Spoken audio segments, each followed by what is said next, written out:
He says, I don't care what you're doing. It obviously works. Keep doing it. Quick story time. Why I started teaching. Believe me, this is not what you think. By yours truly. What we're going to cover is why I considered teaching in the first place, what pushed me over the edge, and why I still do it today. So sit back, relax, and enjoy the ride. This one may be a little bit longer. Back when I was 23 in 2002, 2003, when I was attempting to be a professional competitive bodybuilder, I had to do these tremendously long 90-minute and sometimes 2-hour cardio sessions, and technology just wasn't really there yet, so I was watching shitty TV, and all of a sudden I saw an ad for Robert Kiyosaki's Rich Dad, Poor Dad. It didn't take much for me to write down the number on my workout book and go get my Nokia phone out of my fucking locker and call and get a copy of the audiobook so I can listen to it and commit it to memory during these long-ass boring cardio sessions on the fucking treadmill where I would walk for hours on end to drop body fat so my muscles would pop out and I could make some money at this stupid sport. And getting rich was the next thing on my list I wanted to do. I ripped through that audiobook in no time, along with all the successive audiobooks by Robert Kiyosaki, and then I digested the entire recommended reading list, starting with Think and Grow Rich, that honestly, I think really gave me the fire that I needed to put behind this, because, let's face it, making money is boring as shit, and if you can't feel excited and passionate about it, it's just not going to happen, so definitely read this book. So anyway, a week out before my first bodybuilding competition, I'm actually listening to Think and Grow Rich in a car. I drive by Bergen Tech in Hackensack to scope out where I got to go this weekend to win the bodybuilding competition I plan on winning. As I slow down because of traffic stopping in front of me, a guy on a cell phone rear-ends my car at about 50 miles an hour at a dead stop and totals it. I'm taken away to the hospital in an ambulance where I've got a concussion and several bulging discs.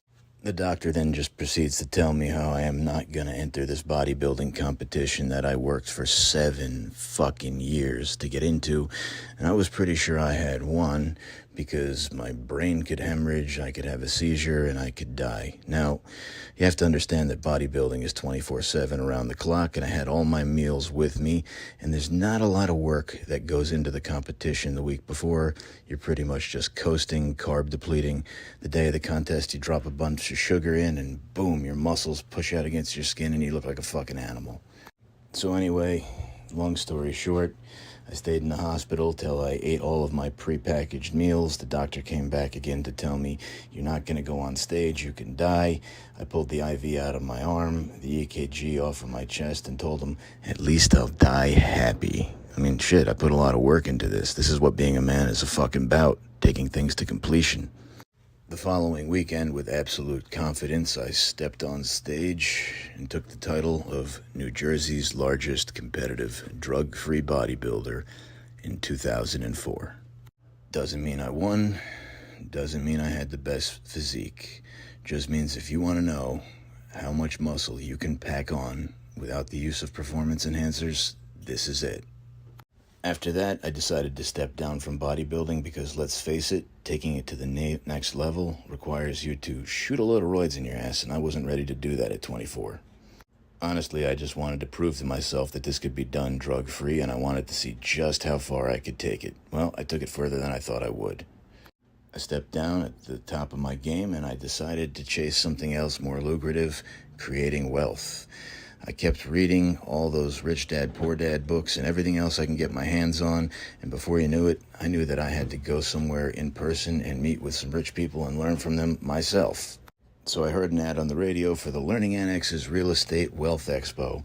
I'm going to get to go see Donald Trump speak live and in person. What they don't tell you is you sit through 12-hour days of people going, and if you've got $2,000, you can come to my weekend seminar, and I'm going to teach you everything you ever need to know about real estate. Honestly, one of the most valuable lessons I think I learned was these people are just human beings like me and you. Even got to meet, shake hands with, and take a picture with the owner of the Learning Annex, Bill Zanker, the guy who puts on the Trump Expo. Funny thing, just a few short years later, he'd be calling me, trying to get me to speak on his stage with Donald Trump. And I got his cell phone number, and sorry, Bill, the answer is still no. Also got to meet and become close personal friends with New York Times best-selling author Robert Sheeman. I was incredibly just impressed and inspired by this guy because, much like me, he's also dyslexic. Matter of fact, he gave me a copy of his book you see right there on the screen to the left. It's autographed. Kind of said, go ahead, kid, I'll see you next year. The next year I came back, brought him the book and my tax return where I'd made $200,000 from a bedroom in my parents' house. He immediately gave me his cell phone number. He asked me what inspired me to do this. I said, well, Robert, no offense, but I watched you and a bunch of these other guys, and honestly, none of you seem that fucking smart. You're just doing shit in repetition. Later, he wrote a book that I'd like to think I at least partially inspired. How come that idiot's rich and I'm not? And it pretty much just explains, don't get bored making money. So anyway, after 2 days of sales pitches, day and night, but wait, there's more. I finally caved in and I bought one of these weekend courses. I got one by a guy named Ron LeGrand, which is wholesaling, subject to, and a lot of creative shit because honestly, with this rehab stuff, math just ain't my strong point, and who the fuck wants to swing a hammer anyway? Ron's a pretty good guy. We've gotten to get to know each other pretty well over the years, and he actually even flew out to LA years later to see me speak at the Speakers and Authors National Convention because he liked what I put together. But honestly, in the beginning, I wasn't really too thrilled with him. I remember by the time I got to his first seminar that I took, I had closed 3 deals and actually almost sent myself to jail for using the wrong paperwork. To this day, I remember sending Ron a thank you letter in a black envelope. When he opened up the letter, there was a picture of my first check for 20 G's, and it said, "Fuck you, Ron, your paperwork didn't work. I almost committed fraud and got incarcerated. I did it anyway. I'll see you at your seminar." When I got there, he took me aside and gave me his $30,000 package absolutely free if I agreed to rewrite the letter. Apparently not that many people who try to do this stuff actually closed their first deal. He thought it was entertaining. At this point in time, I'm hooked and I'm committed to being a lifetime learner, but it wasn't until a little incident in my life where I actually had to really consider teaching seriously. Let me take you through it, and what unfolded leading me to the stage. Shortly after my first Learning Annex seminar with Donald Trump, I had purchased tickets cheap to go see his lawyer from The Apprentice, George Ross, speak. Again, I had to sit through an entire day of sales pitches, but wait, there's more. Then they wheeled George Ross out on stage. I expected to be enlightened and learn something new, and instead he picked up the microphone and went, "Do not do what Donald does. Do not try to do this real estate stuff full time. You will fail." For those of you who don't know me that well yet, this really pissed me off. So I followed him backstage. This is actually taken below the Javits Center in the tunnels on the way to the parking lot. Okay, I'm openly admitting I scoped everything out and cased the entire place beforehand because, let's face it, I wanted to talk to all the other speakers as well. Anyway, I see George walking away from me and I yell at him, "George!" He turns around slowly and I point at him. I go, "I got a serious problem with what you just told all those people." And I'm reaching in my pocket to pull out a check from a closing the day before that I didn't deposit for $179,000. He starts walking towards me slowly. I'm unfolding the check to show him. He sees it and he goes, "Oh, that's very good. Now put it away, son." He then proceeds to tell me there are over 10,000 people in that room today, and you're the only one down here with me. That says a lot about you. He tells me, "I don't care what you're doing. It works. Keep doing it. And if there's ever anything I can do to help you out, here's my cell phone number." It's good to see the ambition.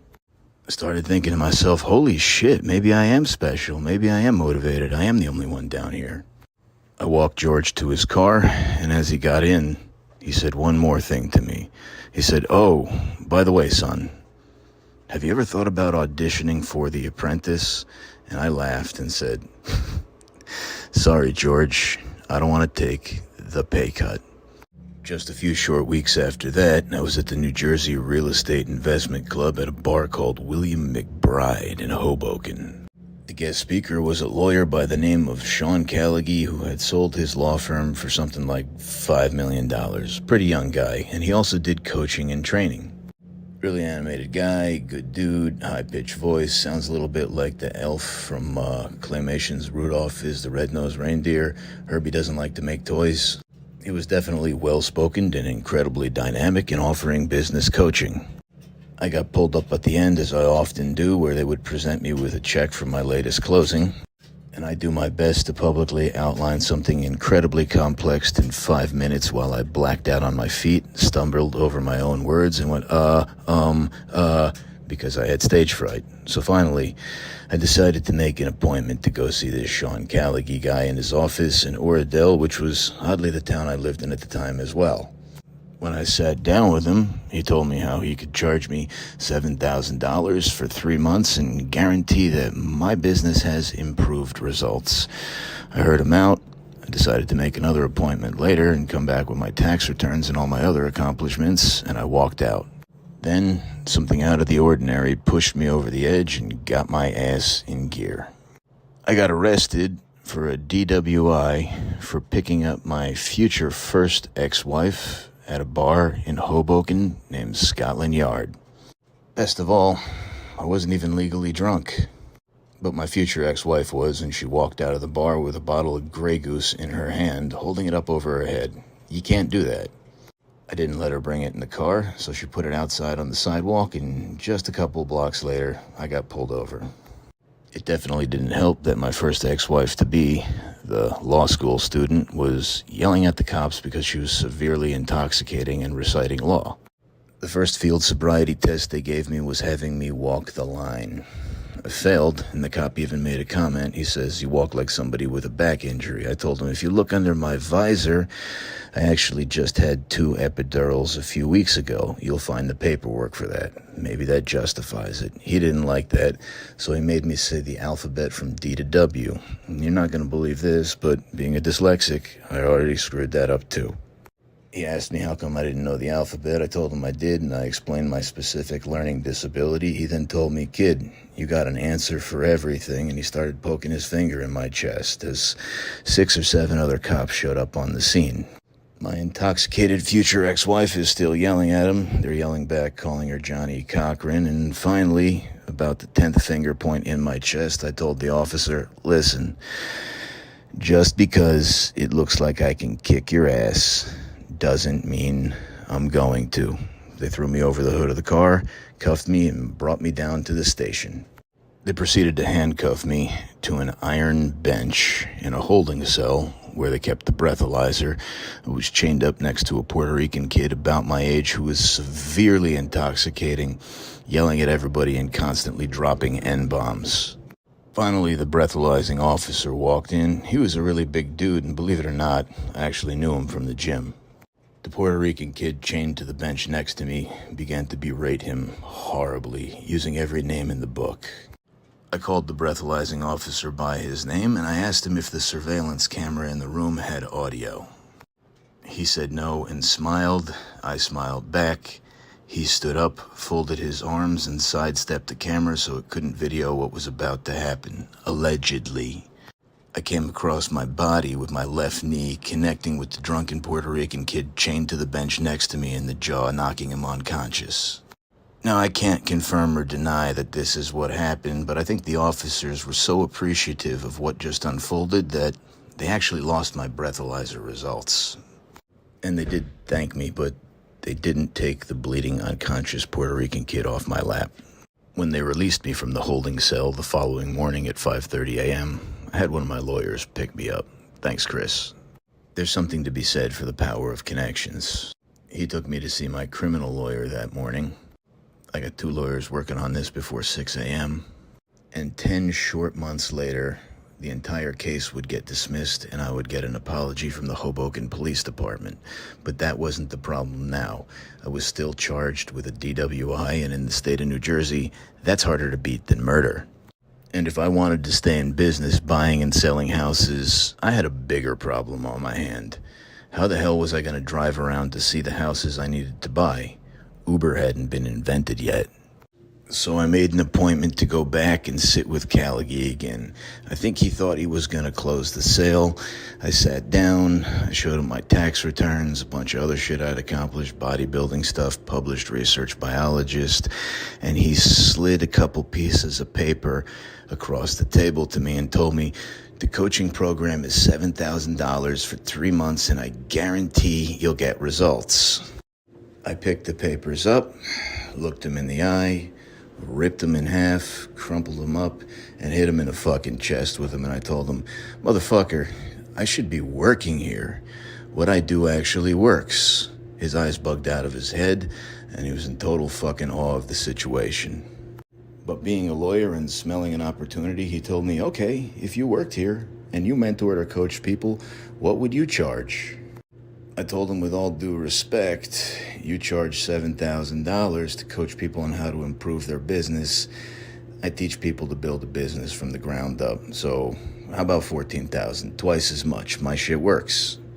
We settled on $10,000 for the cost of my one-on-one coaching program, and we began the next week. After a bunch of lawyery negotiation and a 45-page contract that looked like the CEO of a Fortune 500 company should sign, including things like mutual non-disparagement and do not compete. Watch out for that stuff in contracts. You're going to find out the truth. Over the course of the next 2 weeks, I closed 14 one-on-one coaching clients. That's $140,000. At the end of that 2 weeks, I gave 10 of them their money back because I had no boundaries and they drove me fucking nuts. I finally snapped at 3 a.m. when one of my coaching clients called me from the River Edge Diner at 4 a.m., frantically wondering if he should get mayo on his BLT. You can't make this shit up. There's only 2 things you can do in business: magnify and multiply. Magnify would be talking to more people at one time, and multiply would be cloning yourself. It was time for me to overcome my fear of stage fright and magnify my talent. So I put together my pitch, booked a speaking engagement in the classroom in the Callaghy Group's office.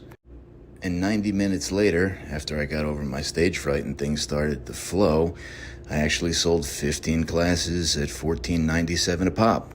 And my public speaking career had begun. Thanks, Sean Callaghy. Shout out to you, bro. Though my stint with the Callaghy Group was brief and I only taught 2 seminars because, honestly, I couldn't really figure out what else they were offering me aside from office space for half of everything that I made speaking. So I moved on by myself. And we remain on good terms till this day. I'm thankful I had the experience and I did learn a tremendous amount, not the least of which I learned from a man by the name of Dr. Ben Burton. He was a chiropractor. I had really wanted to take my business to the next level, and I know Ben had done really, really well, and even Sean looked up to him. I told Ben about my situation and how I had made $200,000 out of a bedroom in my parents' house the first year, and then the next year I made $269,000, and the year after that I made $289,000, but I was really struggling to break the $300,000 mark, even $500,000, and I really wanted to get to where I was going to make $1 million a year. After all, Ben had done much better than that. And his advice still rings true to me today. He told me, Chuck, to get where you are and master the process, you had to be absolutely controlling and completely maniacal. You had to look over every piece of the puzzle and make sure everything fell in the right place. You got where you are by controlling everything. If you want to get to the next level as an entrepreneur, you need to learn to delegate and let go. And that's exactly what I did. Shout out to you, Dr. Ben Burton. Thanks, by the way. Another incredibly happy memory I have from that experience in my brief time teaching with the Callaghy Group is my book of testimonials from all of my students and my early mentorship clients. This is actually the first couple I closed a deal for. This is George and Grace. They came over from Kenya. They were only here for a few weeks before they started working with me. I get really excited every time I get to work with somebody off the boat ever since this experience because it seems like they have much better work ethics than American people do. And if you ever have the chance to have a couple Kenyans on your team, I highly recommend it. Their work ethic is absolutely amazing from every Kenyan I've met, and let's just say there's a reason why they kick our ass in the marathon every year. They are not afraid to put the work in. George and Grace, love you guys. See you soon. You're still out there supporting. So I bid the Callagee Group farewell, went out on my own, started a new company, which was actually designed specifically to give you the missing piece of the puzzle that all these other bullshit late-night TV, YouTube real estate companies leave out, and it actually works. Then I bought up a fuck ton of airtime on Bloomberg Radio and 1010 Wins right after the Trump University commercials, and I had a commercial recorded that sounded a lot like his, and it played at least 5 times a day and built my network. All the leads that came from that were sent to the same virtual receptionist company that I use for my real estate stuff, Pat Live, and we began teaching seminars. Here's the exact radio commercial we used if you'd like to hear it. Our budget was $30,000 a month. Volatile stock market got you down? Real estate market on the decline? Unsure of where without losing your shirt and your mind? At Applied Education, we believe your best investment is knowledge, and your most valuable asset is action. If you agree, we'd like to invite you to one of our upcoming events titled Flipping Without Flopping. Call 800-523-9974 today. 800-523-9974. This 3-hour interactive class on quick-turn real estate using little money and no credit is designed and perfected to work in the tri-state area. Register for Flipping Without Flopping. Call now, 800-523-9974. That's 800-523-9974. I'm Charles Kohout. I quit my job at age 26 and bought my first property. Join me using my proven system designed specifically for the tri-state area. Call 800-523-9974 right now and take your life back. 800-523-9974. Applied Education. The tools you need, the knowledge to use them. Every time I hear that, I can't believe that they asked me to change my age to 26 because they thought 24 was unbelievably young. Anyway, here's a picture of one of our first seminars. That's actually my business partner of almost 18 years now, Linton, learning how to do this. So yeah, teaching definitely pays off. And remember, one good person is worth exponentially more than one great deal. My ad played on 1010 Wins and Bloomberg Radio so much after the Trump University spot that Bill Zanker himself actually reached out to my Pat Live system from his cell phone, gave me a ring, and told me he wanted me to come speak for the Learning Annex and close people after Trump got on stage. The answer was still no. Guess I should have said yes, because I later got a letter from Michael Bloomberg himself stating that my radio ad on his radio station made too many bold, audacious claims and nobody could actually do what I was doing. But hey, at least I got Michael Bloomberg's signature on a cease and desist letter. I didn't know what to do, and I kind of figured it'd be really hard to fight Michael Bloomberg and Donald Trump, so I hired the ACLU, the American Civil Liberties Union. I wrote them a letter, and I said, these guys are both billionaires. I'm only a millionaire, and I'm getting my ass kicked. Can you guys help out? But they were all like, sir, that's not the kind of minority we serve. We're sorry. And they wouldn't defend me. Eventually, they took my ads off the air, but it didn't really matter because I had a massive network in the tri-state area and more real estate deals than I could count. At the time of this recording, I'm 44 years old, and the efforts that I put into this let me take off from the time that I was 31 till now. I'm still coasting and trying to find my motivation. So, hey, if you want to buy some houses, reach out, help, I'm bored. I'm at the point where I think I get more thrilled from your success anyway. So let's talk a little bit about why I still teach today, because honestly, financially I don't need it, but it does tend to come back around many times. As ye sow, so she shall reap. Just keep putting positive shit out there, trust me, you'll be happy you did. Now, I'm not saying this shit is easy, because it's not, but it's definitely a lot better than working for somebody else, at least for me, and I hope you too, and it's better than a day job. It has afforded me the luxury of helping my father retire and fishing with him all over the world, and my wife and my entire family. I mean, honestly, not really into boring travel anyway, so why not see the world and catch fish while you're there? It allowed me to make the triumphant return to the bodybuilding stage at age 32, where I became first runner-up heavyweight Mr. America. Number 2 drug-free bodybuilder in the United States of America. I mean, listen, did I want to be Mr. Olympia when I was a kid? Yeah. But honestly, did I believe I would ever take it this far? No. But you know why I was able to? Time and money, with some drive. It allowed me to adopt a training schedule where I would do a marathon or more every week with 85 pounds on my back in a pack and an oxygen deprivation mask so I could climb my first mountain a year later. I trained so hard and put so much time into it, shit, I was the first one to the top.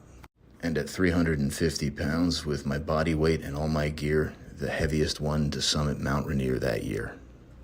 In the shortest amount of time, summit to base in under 36 hours. I'll sleep when I'm dead. It allowed me to stay home with 2 young kids while my baby mama, she never made it to future ex-wife, built her business. It also allowed me to spend 90 days in the daytime, not working, in the hospital, taking care of my youngest daughter, Helen, who has Russell-Silver syndrome and is severely hypoglycemic. She wouldn't eat for anybody else but Daddy, and, wow. If I hadn't done what I'd done and prepared for something I didn't know was gonna happen, she might not be here today.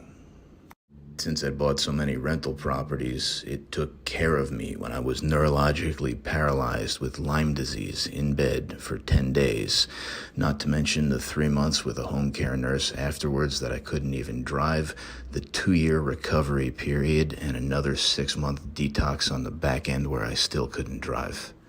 It's almost 2.5 years without working. Nevertheless, the machine I built kept performing.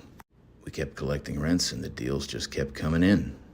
And finally, for no other reason, and I will admit this is a little bit of an ego boost, it's always nice when you step off a stage, whether it's in New Jersey, New York, Florida, or California, in front of a big group of people who are chomping at the bit, dying to learn how to do what you do, and a couple women approach you immediately after, without even introducing themselves or telling you their name, and approach you and say, "Oh my God, you're amazing. We'd really like to suck your dick."